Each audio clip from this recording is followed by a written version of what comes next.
Ladies and gentlemen, don't let people know much about you. Have you ever walked away from a conversation feeling overexposed? Like you handed someone a piece of yourself only to realize they didn't value it the way you thought they would? If so, you're not alone. We live in a world that constantly pushes for transparency, urging us to tell it all. Social media, small talk, even workplace dynamics, they all seem to demand that we open up. But let me remind you, your story, your feelings, your truths are not a public domain. They're sacred. First, understand this vulnerability is a choice, not a requirement. It's not about closing yourself off, but about being selective.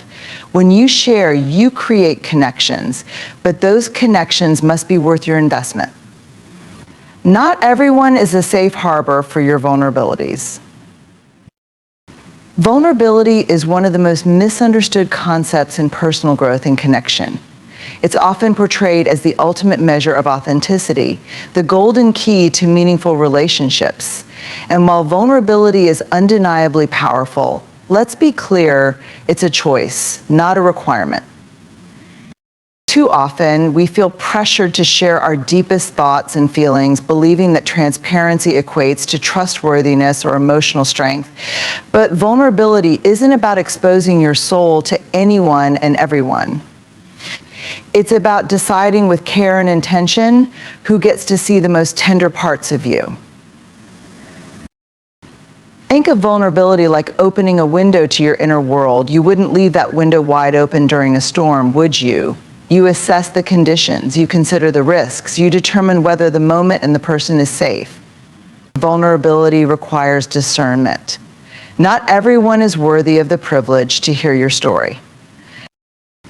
And that's okay. Guarding your vulnerability doesn't make you less authentic or honest. It makes you human. It shows you value your emotional energy enough to protect it. True vulnerability is not forced or demanded. It's a gift, offered willingly and intentionally. Choosing to be vulnerable is an act of courage, but equally courageous is choosing not to be vulnerable in certain moments. Knowing when to hold back is just as important as knowing when to open up. It's not about being closed off or disconnected. It's about respecting your own boundaries and recognizing that emotional safety matters. Here's the truth: no one has a right to your vulnerability. It's not something you owe to your friends, your family, your coworkers, or even your partner. It's something you give when the time and the relationship feel right. When you treat vulnerability as a choice, you reclaim your power. You remind yourself that your story belongs to you and you alone decide when, where, and how to share it. It's also worth remembering that vulnerability isn't an all or nothing proposition. You don't have to bear every wound, fear, or dream to connect meaningfully with others.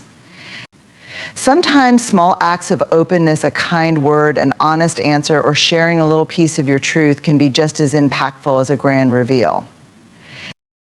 Finally, never let anyone guilt you into being vulnerable. There's strength in discretion, there's wisdom in waiting until you feel safe, and there's power in knowing that your authenticity doesn't depend on how much of yourself you put on display.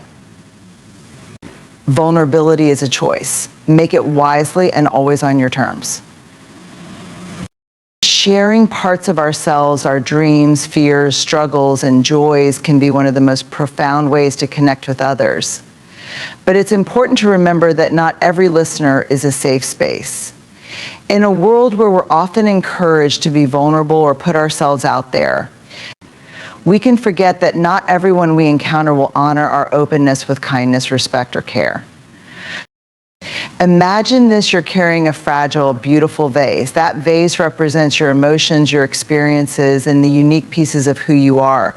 Would you hand that vase to just anyone, or would you want to be sure that the person receiving it understands its value and will handle it with care? The truth is, not everyone has the capacity or the intention to hold your story safely. Some people may listen only to pass judgment, others may share what you've told them in confidence, and a few may even weaponize your words against you. While these possibilities can feel disheartening, they are also a reminder of the importance of being discerning about who we trust with our vulnerability. This doesn't mean we should approach every relationship with suspicion or build walls so high that no one can get in. Instead, it's about practicing intentionality. Ask yourself, has this person earned my trust? Have they shown me through their actions that they can be kind, empathetic, and non-judgmental? Trust is built over time, not automatically granted.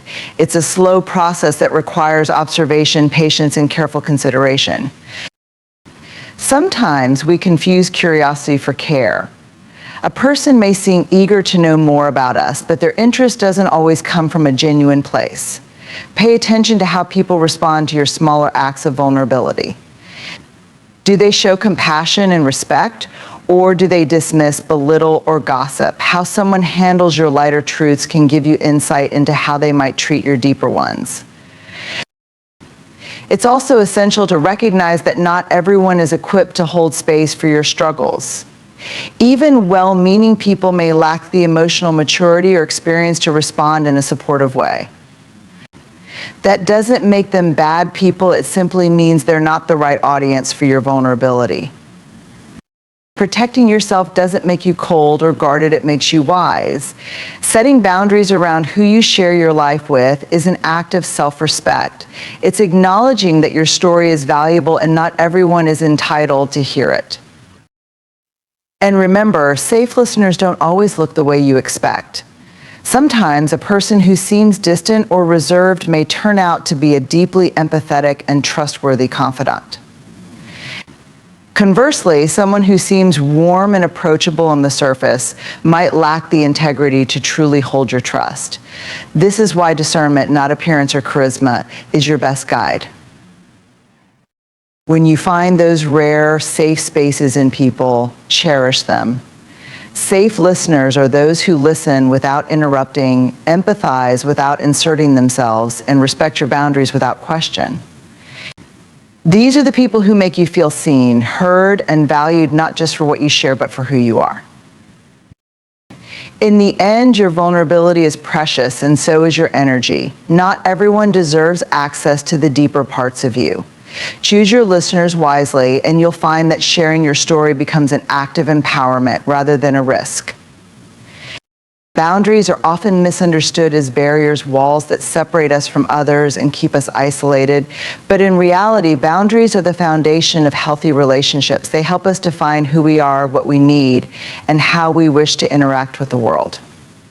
Far from weakening our connections, boundaries strengthen them by creating mutual respect, clarity, and trust. Think of boundaries as the invisible lines that protect your emotional, mental, and physical well-being.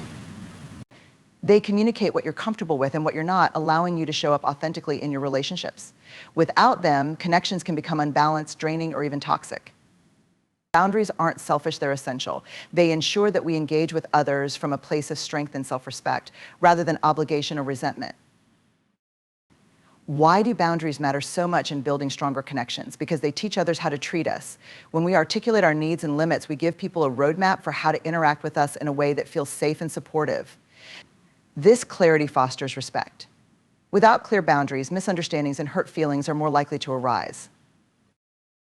For example, imagine a friend who frequently calls you late at night to vent about their problems. If you don't set a boundary, you might begin to feel frustrated or overwhelmed. Over time, this frustration could damage the relationship. But if you communicate your limits, perhaps by letting them know that late night calls disrupt your rest and suggesting a different time to talk, you're protecting your own well-being while still showing that you care. That honesty strengthens the friendship, ensuring it's built on mutual respect rather than silent resentment. Setting boundaries also protects us from overextending ourselves. Many of us fall into the trap of saying yes to everything, helping a coworker with extra tasks, attending every social event, or always being the person others turn to in a crisis.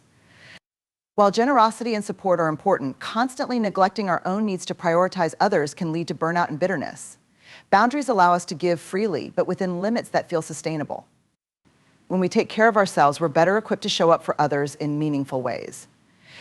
Boundaries also encourage accountability in relationships. When we establish limits, we're saying, this is what I need to feel respected and valued. A healthy relationship thrives when both parties honor each other's boundaries.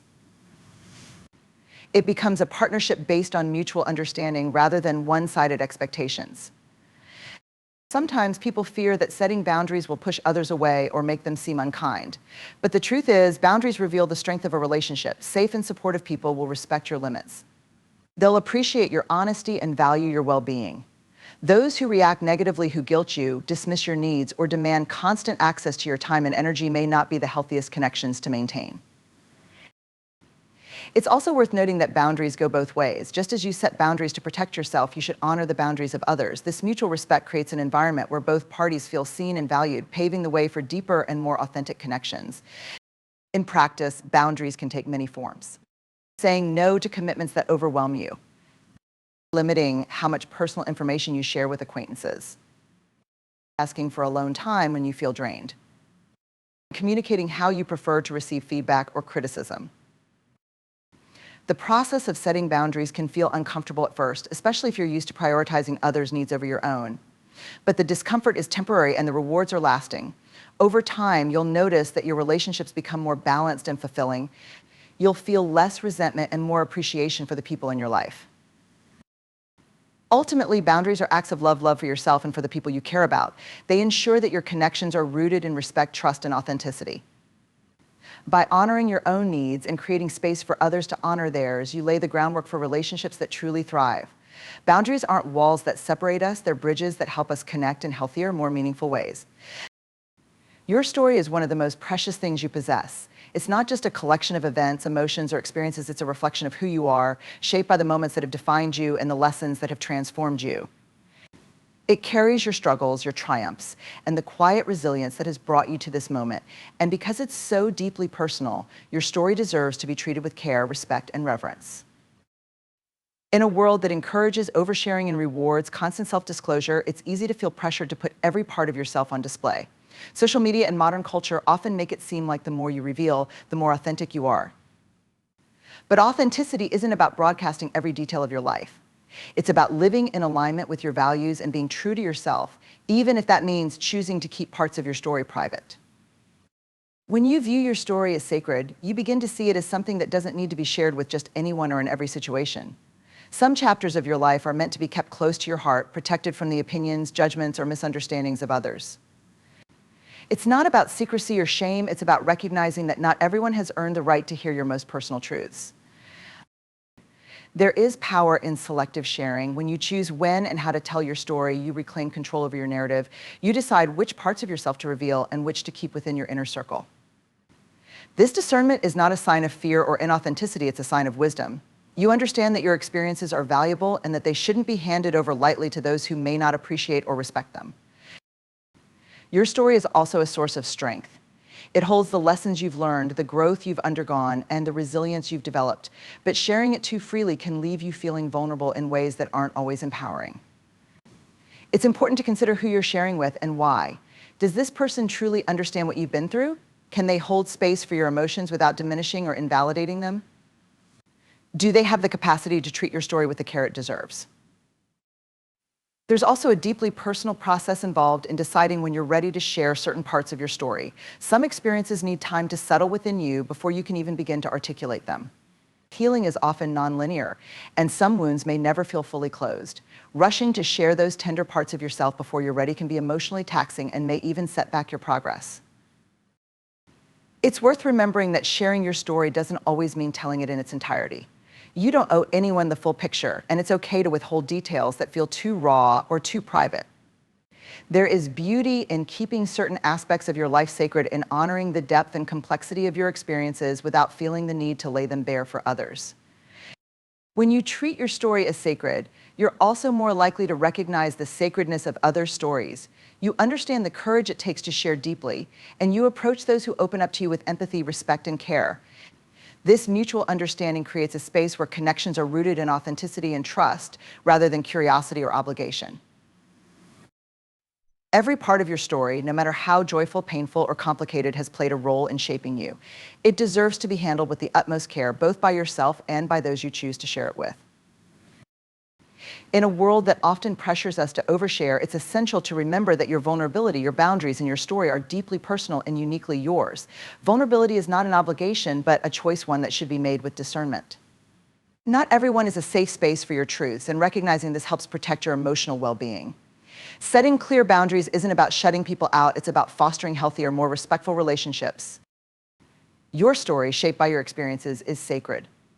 It's not something to be handed over lightly or shared on demand. Treating your narrative with care allows you to reclaim your power, ensure your authenticity, and share on your own terms. By being selective about when, how, and with whom you share your inner self, you create connections that are rooted in trust and mutual respect, honoring both your journey and your growth.